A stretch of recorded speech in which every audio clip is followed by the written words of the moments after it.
হ্যাঁ, তুমি সবজি কাটাকাটি করছো। ওমা, বলো যে প্রথমবার যখন তুমি এসেছিলে বিয়ে হয়ে, আর প্রথম বছর কিরকম কেটেছিল, প্রথম বছর এক্সপিরিয়েন্সটা কেমন ছিল? মনে নেই। রান্না পুজোর প্রথম পর্বের ভিডিওটায় আপনাদের অসংখ্য ভালোবাসা দেওয়ার জন্য ধন্যবাদ। তাই আজকে একেবারে দেরি না করে দ্বিতীয় পর্বটি নিয়ে চলে এসেছি। এখন রাত বাজে 12:30 মতো, আর এই দিকে সমস্ত সবজি কেটে ওর মধ্যে নুন, লাল লঙ্কার গুঁড়ো, হলুদ আর 5 ফোড়ন দিয়ে ম্যারিনেট করে রাখা হয়েছে। আজ শুধু রাত্রেবেলা রান্না হবে না, সাথে ভূতের গল্পও থাকবে।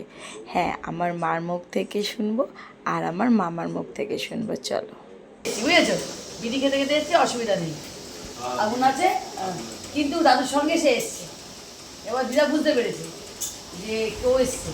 এবার দিদা তো রান্না বান্না করছে করছে মানে যেই বুঝতে পেরেছে তখন বলছে, বলতে বলে, এই কে রে তুই, কোথায় তুই, কি মাছ খাবি, এসেছি মাছের সঙ্গে? বলে হ্যাঁ। নাকে নাকে নাকি বলছে হ্যাঁ, ঠিক আছে, না দিচ্ছি না। তা বলছে ঠিক আছে, তা বস, আমি মাছটা ভেজে নিই, দেবো।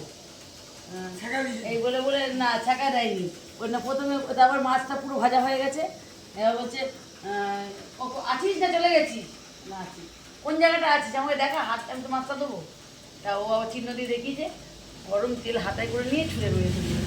তখন নাকি নাকে নাকি কাঁদতে কাঁদতে চিৎকার কাঁদতে কাঁদতে চলে গেছে, বাবা রে মরে গেলাম মরে গেলাম মরে গেলাম।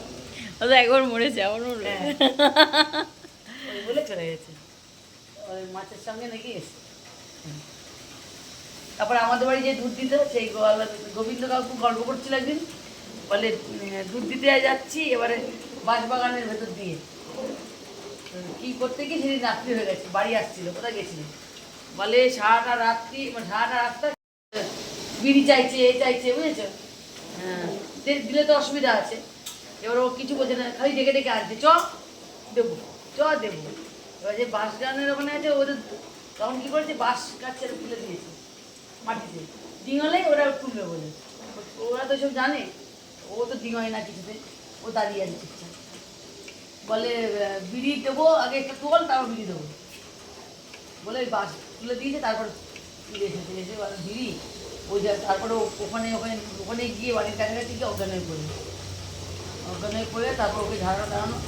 ওজা বললো ওই যে মাছ নিয়ে আসা, তারপরে মাছ ধরতে যাওয়া, মাছ ধরতে গেলে তুমি মাছ ধরে হ্যাঁ, ওই যে আমাদের ওখানে ওই বুড়িরা যেত না, আরে ছোটন বাবা গল্প করতো, আগে মাছ ধরে ধরে রাখছে, মাছ শেষ, লাস্টে কি করতো, পেচ্ছাপ করে দিত চারিপাশটা, বুঝেছো? মানে মাছ পুরো শেষ করে দিত, মাছ ধরে, আর রাত্রিবেলা করে যেত,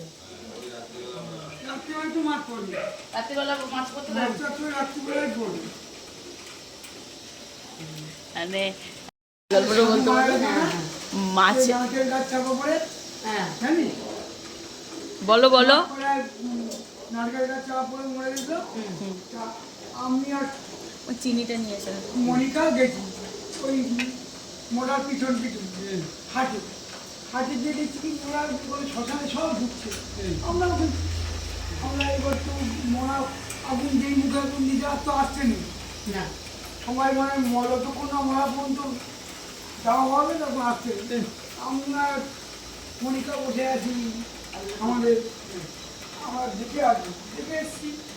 এইবার রাত্রিবেলা সন্ধ্যেবেলা আমি বাড়ি এসছি আমরা, আর আমাদের বাড়ির পিছনটা যে বুচিদের বাড়ি মানে কলা গাছ ছিল, কলা গাছের মধ্যে। আর আমাদের কলটা ছিল তখন ওই এখন যেখানে কলটা আছে এই দিকে এই সাইডে কল ছিল, যেখানে আমাদের এখন ছোট্ট মতো বেড়ার মতো আছে, গাছগুলো আছে, ওইখানে কল ছিল।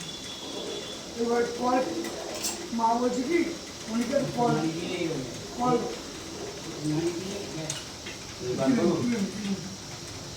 থেকে জল তুলে নিয়ে আসে, মনিকাতে গেছে জল আনছে। ওইবার নারকেল গাছের পাতা, কলা গাছের পাতা নড়েছে, বুঝলি, এরকম করি ও ছাড়া আছে আম করে পড়ে ব্যবসা হয়ে গেছে। তো আমি বলছি কি ও অজ্ঞান হয়ে গেছে, সমুদ্র মাথায় জল ফল দিয়ে উঠেছে, আবার উঠেছে, আবার পড়ে গেছে। তারপরে সে ঝাড়ি আনলো, তারপরের দিন সকালবেলা ওকে বলতে হয়েছে কলের কাছে কতটা বড়দের নষ্ট কাছে করেছে? শোনা গল্পগুলো এই রকমই থাকে। তো মামা মামার এক্সপিরিয়েন্স শেয়ার করলো আর মার এক্সপিরিয়েন্স। আর পরিবেশটা দেখুন, এখন বাজে প্রায় 1:30 মতো, বাইরে অঝোর ধারায় বৃষ্টি হচ্ছে আর আমরা সবাই আমাদের বাড়ির গ্যারেজে বসে পুজোর রান্নাবান্নার আয়োজন চলছে। আর সাথে এই ছোট ছোট সত্যিকারের ভূতের কিছু ঘটনা। এক্সপিরিয়েন্সটা যদি ভালো লেগে থাকে বা উপভোগ যদি আমাদের সাথে করতে থাকেন, সকলের কাছে আমন্ত্রণ রইল। এই বছর হয়তো না, সামনের বছর আপনারা কিন্তু আমার বাড়িতে ভিজিট করতে পারেন। চলেন, মা এবার পিঠে বানাচ্ছে, আমার পায়েসটা প্রায় হয়ে গেছে। এইবার ভাজবো মাছগুলো। ভীষণ ঘুম পাচ্ছে জানেন তো, সারাটা দিন আজকে প্রচুর পরিশ্রম হয়েছে, ওই কারণে ঘুমে একেবারে চোখ ঢুলুঢুলু। এখন এই পায়েসটা নামিয়ে নেবো। আর এই যে এখানে রয়েছে কাতলা মাছ, ইলিশ মাছ আর চিংড়ি মাছ, এই তিনটে যথেষ্ট বেশি পরিমাণে আছে। এগুলো ভেজে নিয়ে তারপরে আমি শুতে যাব। চলেন, এখন বাজে ওই 6টা মতো। ঘুম তো তেমন কিছুই হয়নি, শুতে শুতে 4টে 4:30 বেজে গেছিলো, আবার 5:30টার মধ্যে উঠে পড়েছি। এখন দেখাই কাল সারা রাত ধরে কী রান্না করলাম। ওইখানে পুঁই শাকের চচ্চড়ি, এইখানে ছোটো পিঠে, এখানে একটা বড় মালপোয়া, এটা পটল ভাজা, কাঁচকলা ভাজা, ঠাকুরের ভাত, আলু ভাজা। আর এদিকে চলেন, এটা হলো চালতার চাটনি, মাছ ভাজা, চাল কুমড়োর একটা রেসিপি, চিংড়ি মাছ, শুকনো ডাল। আর টোটাল আমাদের পুজোতে মাছ নিয়ে 9 রকমের ভাজা, 2 রকমের পিঠে, পায়েস, চাটনি আর চাল কুমড়ো হয়ে থাকে। এখন রেডি হচ্ছি পুজো দেওয়ার জন্য। সকালবেলা চান করে নিয়েছি, এখন একটু অঞ্জলি দেওয়ার ইচ্ছা আছে, দেখি কতদূর কী হয়। চলে, ঠাকুরের পুজোটা এবার মন দিয়ে। আর আবারও জানাই, যাদের আমার ভিডিও ভালো লাগে, আমাকে পছন্দ করেন, তারা অবশ্যই কিন্তু আমার চ্যানেলটা সাবস্ক্রাইব করে পাশে থাকবেন, যাতে যখনই নতুন নতুন ভিডিও আমি পোস্ট করি সবার আগে আপনাদের কাছে নোটিফিকেশান চলে যাবে। এখন মা মনসা দেবীর পুজো কমপ্লিট হলো। আর আমাদের ওই উনুনটাতে মেনলি ঠাকুরের ভাত হয়, মাটির উনুন হয় না, তো ওই উনুনেই আর কি মনসা ডাল দিয়ে আর পুজো করা হয়। আর সমস্ত খাবারগুলি মাকে অর্পণ করার পর সারা দিন ধরে মানে লোক আসবে এবং তাদেরকে আমি খাবার পরিবেশন করব।